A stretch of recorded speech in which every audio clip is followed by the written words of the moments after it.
અરવલ્લી જિલ્લાના શામળાજી ખાતે પર્વત પૂજા અને પ્રકૃતિ સંરક્ષણ મહોત્સવ યોજાયો।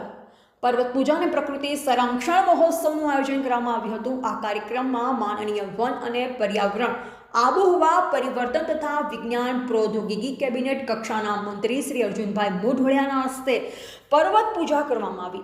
વસંત પંચમી એ વસંત ઋતુના આગમનનું પ્રતીક તેમજ જ્ઞાન, કલા અને સરસ્વતી માતાની આરાધનાનો પવિત્ર પર્વ છે।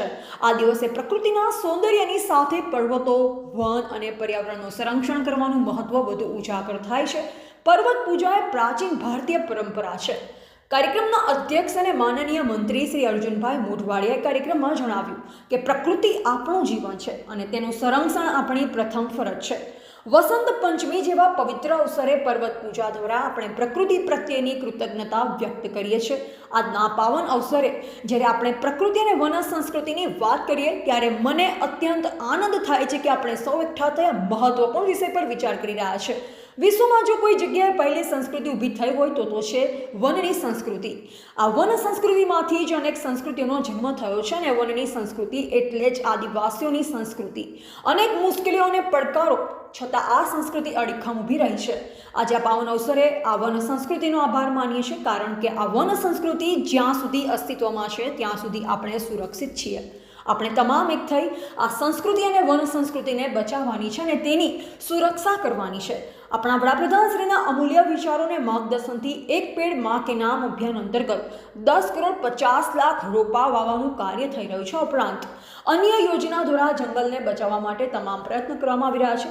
વન વિભાગ દ્વારા જંગલને બચાવવા માટે કરવામાં આવતા પ્રયાસો કદાચ ક્યારે અળખામણા જેવા લાગે છે, પરંતુ તેમની સતત કોશિશોના લીધે જ આજે આપણા પાસે વનો અને જંગલો બચ્યા છે। વન વિભાગના પ્રયત્નને આપણે સલામ કરીએ। ખાસ કરી અરવલ્લી વિસ્તારના ગ્રીનરી વધારવા અને પ્રકૃતિને બચાવવા માટે આપણે તમામ પ્રયત્ન કરીએ। મારી તમામને વિનંતી છે કે ચંદન જેવા વૃક્ષો વાવો અને આવનારી પેઢીને વારસામાં આપો। વડાપ્રધાનશ્રી સાથેની મુલાકાત દરમિયાન વાતચીતમાં ખબર પડી કે તેમના ઘણા પ્રવાસમાં વૃક્ષો વાવણી અને આપણા એક પેડ માં કે નામ અભિયાનની વાત કરી તેમણે તેને સ્વીકારી પોતાના વિસ્તારમાં લાગુ કરવા કહ્યું। આ બાબત આપણા માટે પ્રેરણાદાયી છે। માનનીય મંત્રી શ્રી અર્જુન મોઢવાડિયા કહે છે કે એક પથ્થર કે 1 ઇંચ પણ અરવલ્લીમાંથી ઓછો થવાનો નથી। આ કાર્યક્રમમાં જિલ્લા પ્રમુખ શ્રી પ્રિયંકા ડામોર, શ્રી શોભનાબેન બારૈયા, શ્રી બીપી પતિ, અગ્ર મુખ્ય વન સંરક્ષક શ્રી વિકાસ અને વ્યવસ્થા ગુજરાત રાજ્ય ગાંધીનગર, શ્રીમતી રાજ સંદીપ, મુખ્ય વન સંરક્ષક શ્રી ગાંધીનગર વન વર્તુળ ગાંધીનગર, જિલ્લા કલેક્ટર શ્રી પ્રશિષ્ટ પારીખ, જિલ્લા વિકાસ અધિકારી શ્રી દીપેશ કેડિયા, અન્ય વિભાગમાં અધિકારીશ્રીઓ તેમજ જિલ્લાના પદાધિકારીશ્રીઓને મોટી સંખ્યામાં જનમેદની ઉપસ્થિત રહી।